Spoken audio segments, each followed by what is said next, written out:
So the questions I'll be asking are, how do actions or events on one time scale come to add up to more than just a series of isolated happenings? And what role does creativity play in this?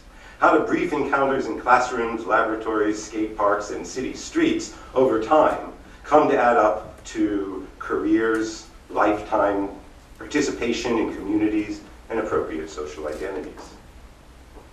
So what then of skateboarders?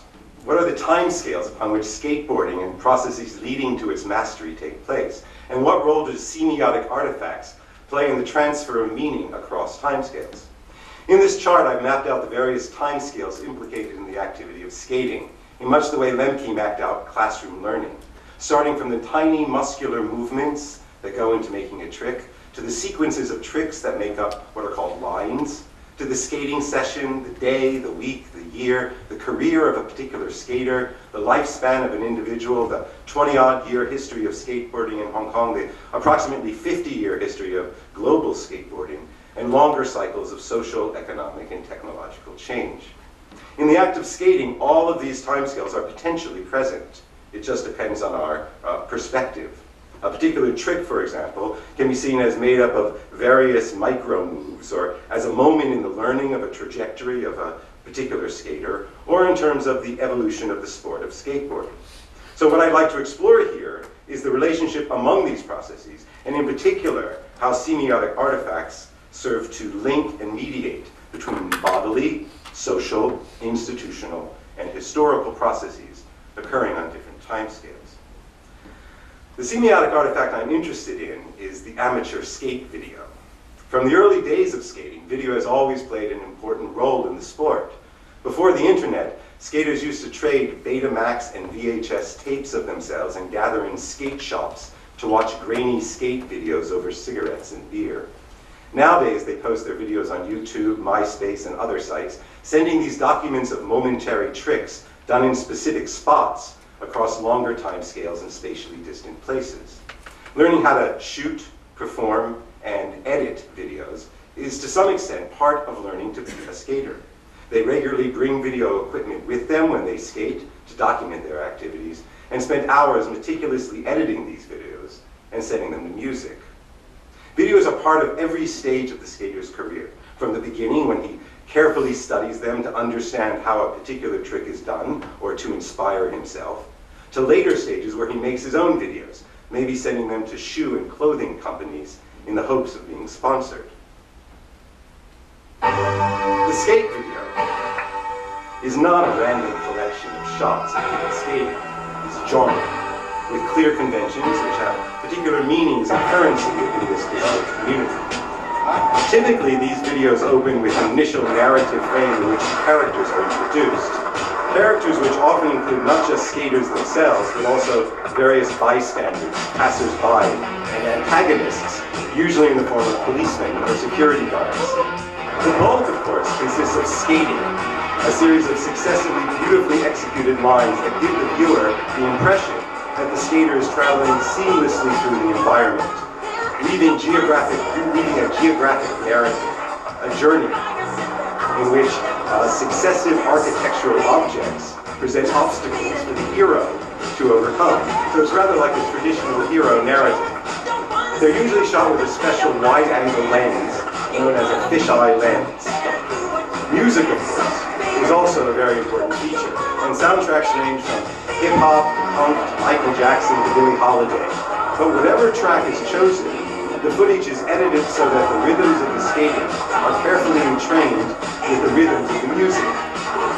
As with all hero narratives, there are inevitable setbacks, represented by what skaters call bail footage, shots of falling down. And as with more traditional hero narratives, there are scenes of comic relief, represented through episodes of ritual insulting and horseplay. The fisheye makes my small penis bigger.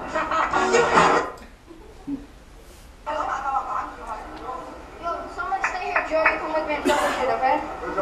Okay, can you bring... No. Watch video. Nothing. Yo, someone, I have to go wash my bag and someone come with me with a camera. These videos serve multiple functions for skaters.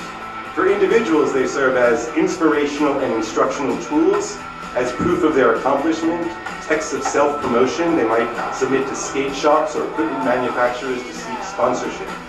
For groups of skaters, called crews, they serve to create social cohesion and to communicate that cohesion through the community as a whole. And for the community, they preserve the lore of lost skate spots and legendary members. They integrate all of the modalities of skating culture, the movements and timing, the spaces and built environments, the fashion, the music, the language, and the nonverbal communication. I skated a lot in my basement because my basement was like unfinished concrete. So like if it rained or snowed or it was like too late to go outside, I would skate like little flat ground tricks. And I would like film myself to see like what it looked like. Yeah. I like put it on like a website so people could like talk about it. In a way, it's kind of like they like to film because like to show people like what they've done. I guess it's like it's not showing off. It's just like, hey, look what I did. Like I'm gonna show you this week. If someone's not there, they can't see it. So like skateboarders want to film for like either themselves to see what it looks like, or like to say that they've done it, or it's like another way to like push yourself. Like, oh, you might try something like down, something not that hard down something, or on something, but then if it's being filmed, you want to try something even harder to push yourself to even like go up to the next level with skateboarding, because like you know what you did, like the feeling like, oh, I did this.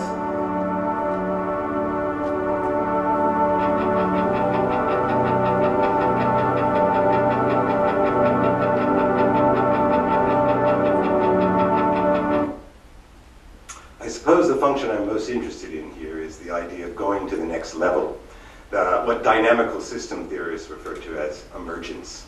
The arising of new properties or behaviors in a system out of the interaction of all the various processes within the system occurring on different timescales.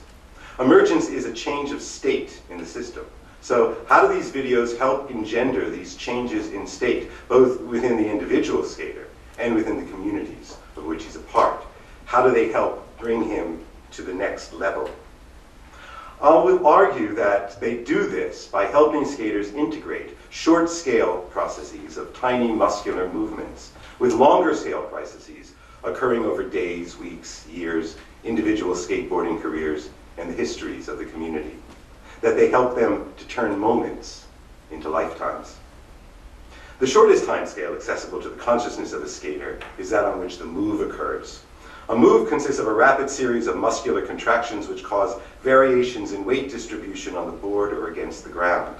This clip is part of a video one of my participants posted on his website in which he illustrates the timing of the moves that go into performing an ollie, the most basic trick in skateboarding, along with giving a verbal explanation of these moves for the benefit of younger skaters.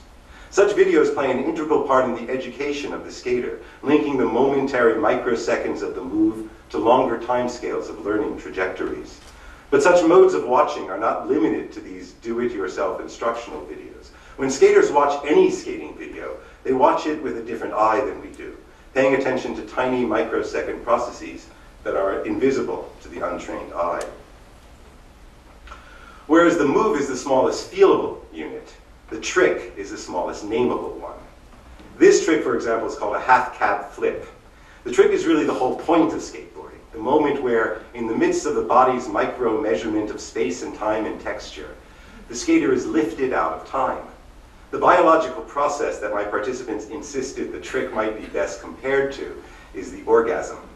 It lasts about the same amount of time, and from what my participants tell me, makes you feel just about the same. And it's pretty fun because like when the feeling of landing a trick down something or like, on something is like it's undescribable. I know it sounds really cliche, but it's like there's no other better feeling. That feeling of landing a trick. I mean, it never gets old. You just want more and more. You just want to feel it like again and again. It's like the best feeling in the world. Tricks, however, are not so easy to execute. They are moments in which hours and weeks and months and even years of repetitive practice converge. Moments in which the whole history of skateboarding is collapsed. The labels that they're given linking skaters of today with skaters of the past. The half-cab flip, for example, is named after American skater Steve Caballero, who invented it in 1981.